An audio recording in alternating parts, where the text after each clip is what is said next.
Hello hello दोस्तों, नमस्कार। तो कैसे हैं आप सभी का फिर से स्वागत है आपका अपना YouTube channel study right with Sunil में। और मैं जो भारतीय जलवायु पढ़ा रहा हूँ, भारतीय जलवायु का आज ये तीसरा वीडियो है, ठीक है।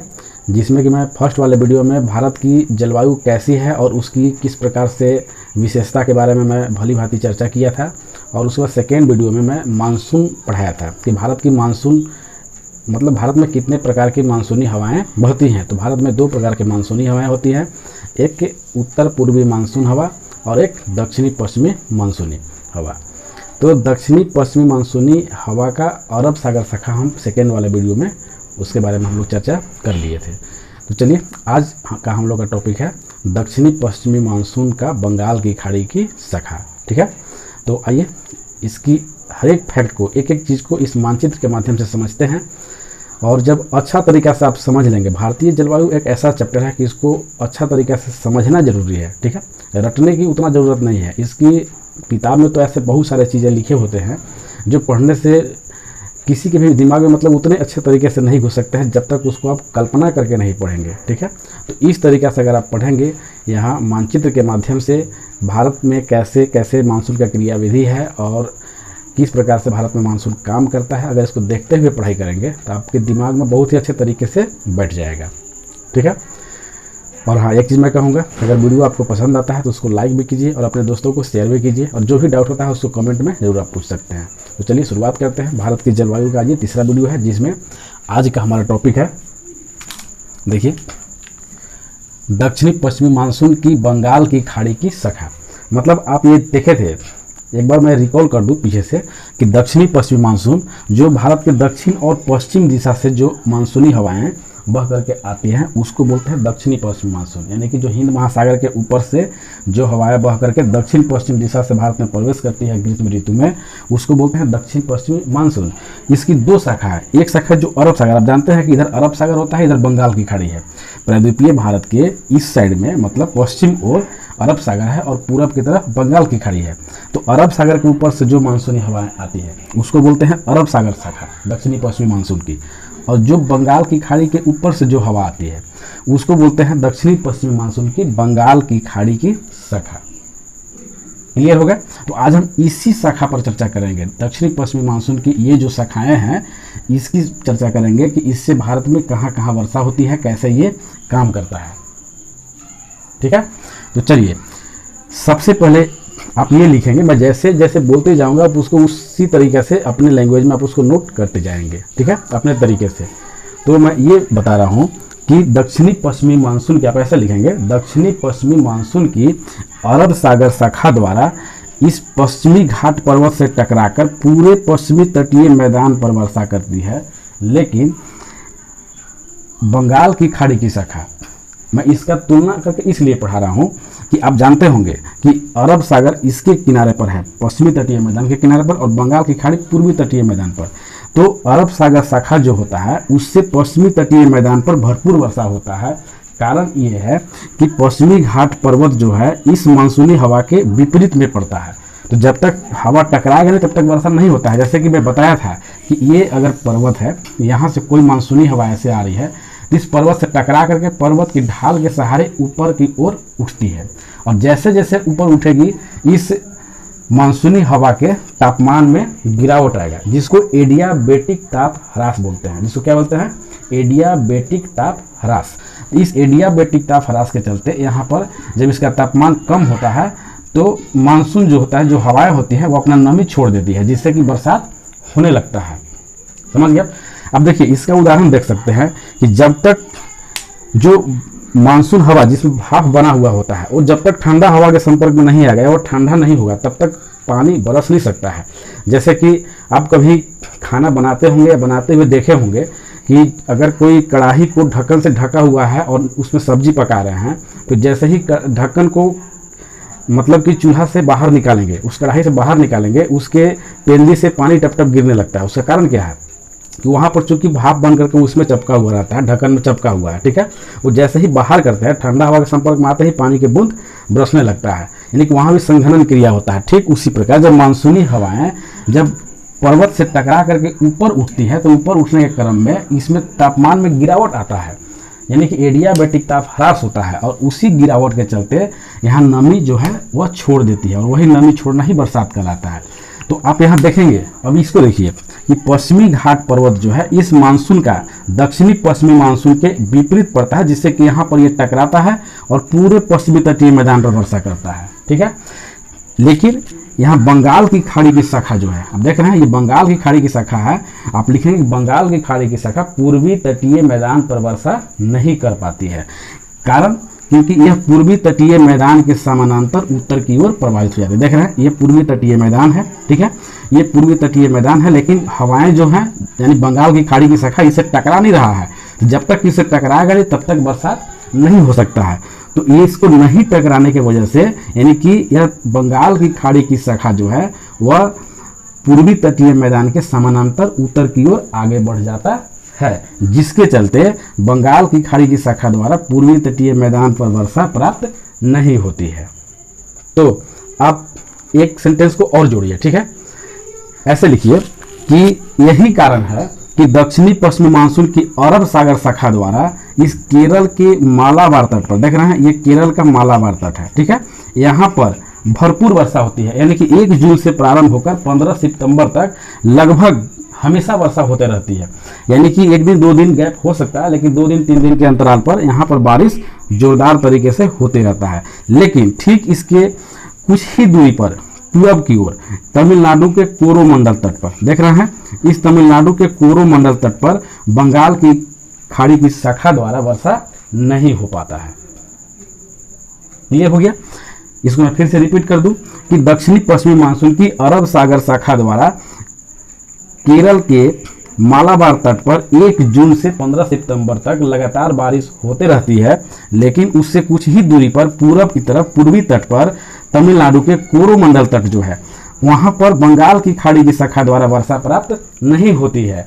कारण कि यहाँ बंगाल की खाड़ी की शाखा इस पूर्वी तटीय मैदान के समानांतर उत्तर की ओर आगे निकल जाती है। क्लियर हो गया? ठीक है, आगे देखिए, यह बंगाल की खाड़ी की शाखा आगे की ओर प्रवाहित होते हुए, बंगाल की खाड़ी की शाखा आगे की ओर प्रवाहित होते हुए यहाँ देखिए मेघालय की शिलोंग पठार पर यहाँ टकराती है। मेघालय की शिलोंग पठार पर 3 पहाड़ियाँ हैं, गारो, खासी और जयंतियाँ। यानी कि बंगाल की खाड़ी की शाखा जब उत्तर की ओर प्रवाहित होता है तो सबसे पहले मेघालय में गारो, खासी और जयंतियाँ ये तीनों पहाड़ी से टकराता है और यहाँ पर वर्षा प्राप्त होता है कि भरपूर मात्रा में यहाँ पर बारिश होती है। तो आप ये लिखेंगे कि बंगाल की खाड़ी द्वारा सबसे पहले मेघालय यानी कि शिलोंग की पठार, ठीक है, शिलोंग की पठार में 3 पहाड़ियाँ गारो, खासी और जयंतियाँ, इन पहाड़ियों पर जोरदार बारिश होता है बंगाल की खाड़ी की शाखा द्वारा। ठीक, फिर उसी में आगे लिखेंगे, आप ऐसा लिखेंगे कि इन तीनों पहाड़ी गारो, खासी और जयंतियाँ में भी खासी पहाड़ी पर चेरापूंजी और मौसिन राम नामक स्थान पर 1080 सेंटीमीटर वार्षिक वर्षा प्राप्त होती है, जो दुनिया के सबसे अधिक वर्षा प्राप्त होने वाला जगह है। यानी कि पूरे विश्व में सबसे अधिक वार्षिक वर्षा कहाँ प्राप्त होती है? तो मौसिन राम। ठीक है, कितना? 1080 सेंटीमीटर, यानी कि वर्षा को सेंटीमीटर में मापा जाता है। ठीक है, यानी कि 1080 सेंटीमीटर वार्षिक वर्षा यहाँ पर प्राप्त होती है। इसके पीछे कारण क्या है कि देखिए, गारो, खासी और जयंतियाँ यहाँ पर सबसे अधिक वर्षा क्यों होती है? कारण है कि ये 3 पहाड़ियाँ जब इसमें हवाएं जब प्रवेश कर जाती हैं तो हवा को बाहर निकलने का मौका नहीं मिलता है, जिसके परिणाम स्वरूप हवाएं इसमें चारों तरफ से चक्कर काटते रहता है और पहाड़ में कभी इधर कभी उधर कभी उधर, यानी कि पहाड़ की ढालों के साथ टकराते रहता है और ऊपर उठते रहता है। ठीक है, यानी कि पहाड़ों के ढालों के साथ, जैसे कि ऐसे पहाड़ है, अब बीच में यहाँ भी कोई हवा घुस गया था, कभी इधर कभी इधर। इस तरीके से कहने का मतलब है कि हवा जो है आपस में मतलब कि पहाड़ के ढालों के सहारे ऊपर उठते जाते हैं, टकराते जाते हैं और वहाँ जोरदार बारिश होते रहता है। यही कारण है कि जब यहाँ तीनों पहाड़ी के बीच में जब मानसूनी हवा बंगाल की खाड़ी की शाखा जब प्रवेश कर जाती है तो होता क्या है कि ये हवाएं जल्दी बाहर नहीं निकल पाती हैं, जिसके चलते यहाँ पर उफान मारते हुए पूरा हवा ऊपर उठती है और वहाँ पर जोरदार बारिश कराती है। क्लियर हो गया? इसमें आगे एक पॉइंट और लिखिए, अरब सागर शाखा द्वारा पश्चिमी तटीय मैदान पर केरल के मालाबार तट पर जहां वार्षिक वर्षा लगभग 250 सेंटीमीटर होता है, वहीं बंगाल की खाड़ी की शाखा द्वारा इस स्थान पर शिलोंग की पठार पर यानी कि चिरापुंजी और मौसिनराम वाले स्थान पर 1080 सेंटीमीटर वार्षिक वर्षा प्राप्त होती है। चलिए आप इसमें और आगे देखिए, बंगाल की खाड़ी की शाखा द्वारा शिलोंग की पठार पर बारिश कराने के बाद ये हवाएं उत्तर की ओर प्रवाहित होती है और असम का, यहाँ देखिए इस तरीके से असम का विस्तार है, ठीक है। यानी असम की सुरमा घाटी, यहाँ देखिए इसमें सुरमा घाटी, असम की सुरमा घाटी में ये मानसूनी हवाएं प्रवेश कर जाती है और सुरमा घाटी होते हुए यह ब्रह्मपुत्र घाटी में, ठीक है, सुरमा घाटी होते हुए असम में ब्रह्मपुत्र घाटी में प्रवेश कर जाती है, ठीक है। और ब्रह्मपुत्र घाटी में प्रवेश करने के बाद ये हवाएं जो होती है तीन तरफ से पहाड़ों से घिर जाती है। आप देख रहे हैं इधर भी उत्तर में हिमालय और पूरब में भी हिमालय। आप ये हिमालय पर्वत जो देख रहे हैं, हिमालय का विस्तार आकर के यहाँ अरुणाचल प्रदेश में पूरब दक्षिण की तरफ ये मुड़ गया है। ये भारत के भौतिक स्वरूप वाले चैप्टर में मैं बहुत ही अच्छा तरीके से मैं पढ़ाया हूँ, आप उस वीडियो को देख सकते हैं, ठीक है, हमारे प्लेलिस्ट पर जा करके।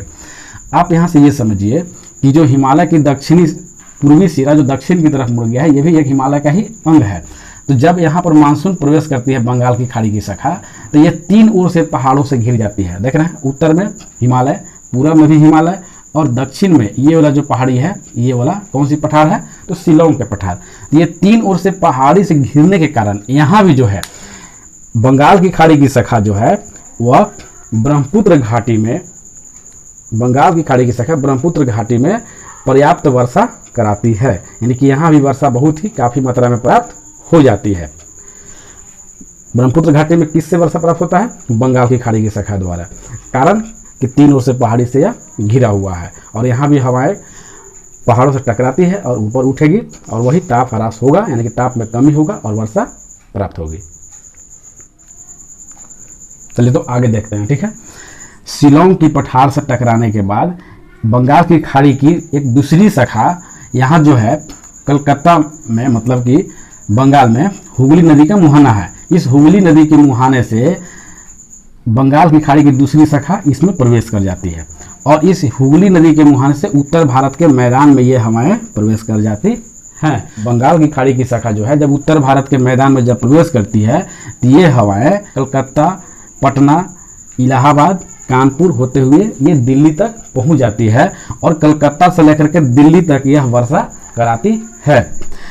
लेकिन इसका फैक्ट ये है कि जैसे जैसे ये मानसूनी हवाएं पूरब से पश्चिम की ओर आगे बढ़ती है तो वर्षा की मात्रा उसी क्रम में घटते जाता है। यानी कि पूर्व में कलकत्ता में जितनी अधिक बारिश होगी, दिल्ली में बरसात कम होता है। यानी कि जैसे जैसे पूरब से पश्चिम की ओर ये मानसून आगे बढ़ता है तो वर्षा की मात्रा घटते जाता है। कारण ये है क्योंकि वर्षा होते हुए ये मानसूनी हवाएं जब आगे बढ़ती है तो आगे जाते जाते इसकी नमी की मात्रा घटते जाती है और एक समय दिल्ली, ऐसा समय आता है कि दिल्ली में वर्षा कुछ होता है लेकिन उसके बाद इस मानसूनी की मतलब इसमें नमी यानी आर्द्रता जो है वह बिल्कुल ही समाप्त हो जाता है। ठीक है, अभी हम इस पर चर्चा करेंगे। आप यहाँ तक ये समझिए कि जब बंगाल की खाड़ी की एक शाखा जब उत्तर भारत के मैदान में जब प्रवेश करती है तो पूरब से पश्चिम की तरफ बढ़ने पर होने वाली वर्षाओं में पूरब से पश्चिम की तरफ घटने लगती है। ठीक है, यानी कि कलकत्ता में जितनी बारिश होती है उतनी बारिश दिल्ली में नहीं होती है।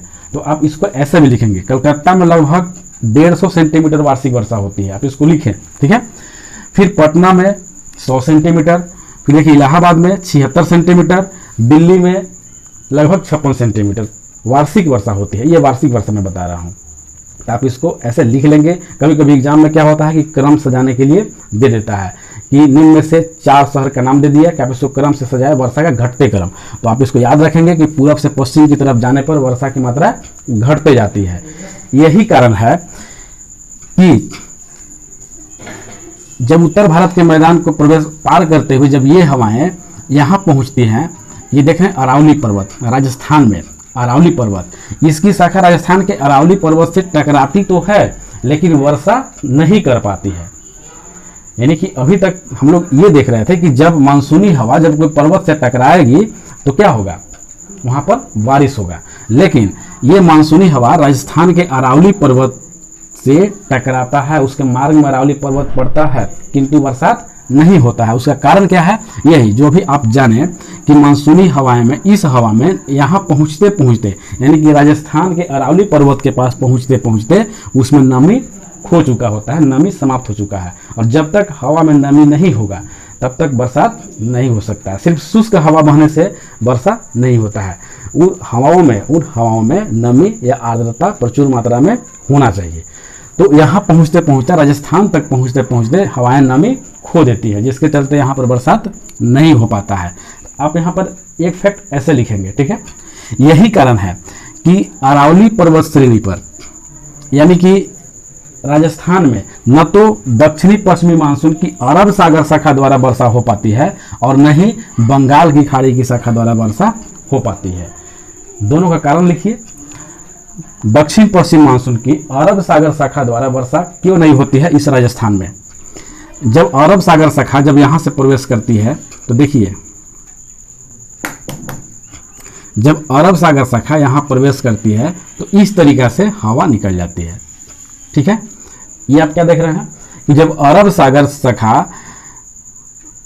अरावली पर्वत के पास पहुंचती है तो अरावली पर्वत उसके हवाओं की दिशा के समानांतर स्थित होता है, जिससे कि हवाओं को टकराने की नौबत नहीं आती है। और जब तक हवा टकराएगी नहीं तब तक वर्षा नहीं हो सकता है। तो यहाँ जो है मानसूनी हवाएं इससे नहीं टकरा पाती है, जिसके चलते दक्षिणी पश्चिमी मानसून से राजस्थान में वर्षा नहीं हो पाती है। एक जगह छोड़ करके, जहाँ की मैं पिछले वाले वीडियो में बताया था कि इस जगह पर यहाँ एक चोटी देख रहे होंगे, यह माउंट आबू पर्वत पर गुरु शिखर चोटी है। सिर्फ राजस्थान में यहीं पर वर्षा होती है दक्षिण पश्चिम मानसून की अरब सागर शाखा द्वारा, क्योंकि यह ऊंची चोटी पाई जाती है, जिससे कि यहाँ पर यह टकरा करके वर्षा हो जाती है। लेकिन पूरे राजस्थान में वर्षा नहीं हो पाता है। कारण उसका यही है कि दक्षिणी पश्चिमी मानसून उसके समानांतर यानी कि अरावली पर्वत के समानांतर निकल जाते हैं, जिससे टकराने का नौबत नहीं आता है, यानी टकराने का मौका नहीं मिल पाता है हवाओं को पर्वत से। और दक्षिण पश्चिम मानसून की अरब सागर शाखा जब अरावली पर्वत के पास पहुंचती है तो वहां टकराने का मौका तो मिलता है, किंतु वहां पहुंचते पहुंचते तक इन हवाओं में नमी समाप्त होती है। यही कारण है कि राजस्थान एक सूखाग्रस्त राज्य है और इन दोनों में से किसी भी मानसूनी हवाओं से राजस्थान में वर्षा नहीं हो पाती है। क्लियर हो गया? तो देखिए, प्रश्न ऐसे ही बनता है कि बंगाल की खाड़ी की शाखा द्वारा सबसे अंतिम स्थल कहाँ है जहां पर वर्षा होती है? तो दिल्ली ही एक अंतिम स्थल है। दिल्ली अंतिम स्थल है जहां से वर्षा होती है, फिर उसके आगे वर्षा नहीं होती है। ऐसा नहीं कि हवा यहाँ पर समाप्त हो जाती है। ये मानसूनी हवाएं आगे की ओर राजस्थान पार करके उधर पाकिस्तान में भी प्रवेश कर जाती है, ठीक है। हवाएं चूंकि पाकिस्तान में जा सकते हैं ना, हवा तो ऐसा नहीं है कि वो राजनीतिक सीमा देखेगा कि नहीं पाकिस्तान से उधर नहीं जाना, वो तो जाएगी, लेकिन इसमें नमी की मात्रा समाप्त हो चुकी होती है। तो इसीलिए ये बंगाल की खाड़ी की शाखा द्वारा अंतिम वर्षा दिल्ली तक हो पाती है। तो चलिए एक फैक्ट को और समझते हैं, ठीक है। जब बंगाल की खाड़ी की शाखा शिलोंग पठार से टकराने के बाद उसकी एक शाखा हुगली नदी के मुहाने से जब उत्तर भारत के मैदान में प्रवेश करती है तो क्या होता है? हवा तो पश्चिम दिशा में प्रवाहित हो रही है, ठीक है। मतलब देखने में ऐसा महसूस हो रहा है कि हवा पश्चिम दिशा में प्रवाहित हो रही है। और फेरल का नियम कहता है कि हवा उत्तरी गोलार्ध में अपनी दाईं ओर मुड़ जाता है। हवा उत्तरी गोलार्ध में दाईं ओर मुड़ता है। तो भारत हमारा कहाँ है? उत्तरी गोलार्ध में है, आप जानते होंगे। तो भारत जब, जैसे देखिए भारत कहाँ है? भारत ये है, यानी कि उत्तरी गोलार्ध में है। तो जब हवाएं उत्तरी गोलार्ध में अपनी दाहिने ओर मुड़ जाती है, फेरल का नियम कहता है। तो फेरल का नियम यहाँ भी काम करता है। अब देखिए, हवाएं इसमें तो प्रवेश कर जाती हैं, किसमें? ये यहाँ देख रहे हैं, इसमें हवाएं प्रवेश कर जाती हैं उत्तरी भारत के मैदान में, लेकिन हवाएं जो होती हैं वो हमेशा दाहिने की ओर मुड़ने की कोशिश करती है, हमेशा दाहिने ओर मुड़ने की कोशिश करती है। और यहाँ क्यों प्रवेश करती है? क्योंकि यहाँ पर गैप मिल जाता है, ठीक है। यहाँ गैप है तो गैप में हवा तो प्रवेश कर गई, लेकिन प्रवेश करने के बाद यह हमेशा दाहिने ओर मुड़ने की कोशिश करता है। फेरल का नियम यहाँ पर काम करता है और ये हमेशा दाहिने की ओर मुड़ने की कोशिश करेगा। इधर हवाएं हमेशा दाहिने की ओर, लेकिन दाहिने तरफ क्या मिलता है? तो दाहिने तरफ यहाँ पर हिमालय की 3 श्रेणी की सबसे दक्षिणी श्रेणी शिवालिक श्रेणी है, ठीक है। यानी कि यहाँ पर शिवालिक श्रेणी है। इस शिवालिक श्रेणी से टकराकर शिवालिक श्रेणी के गिरिपाद पर अच्छी खासी वर्षा प्राप्त होती है।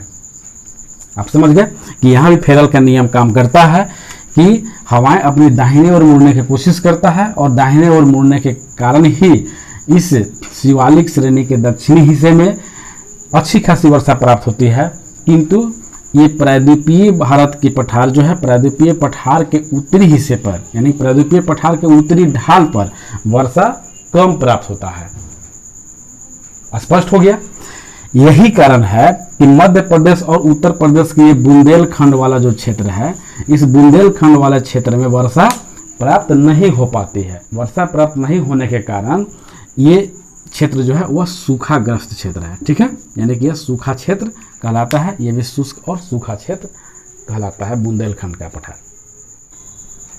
तो चलिए ठीक है, मैं उम्मीद करता हूं कि आप दक्षिणी पश्चिमी मानसून की बंगाल की खाड़ी की शाखा को अच्छे तरीके से आप समझ गए होंगे।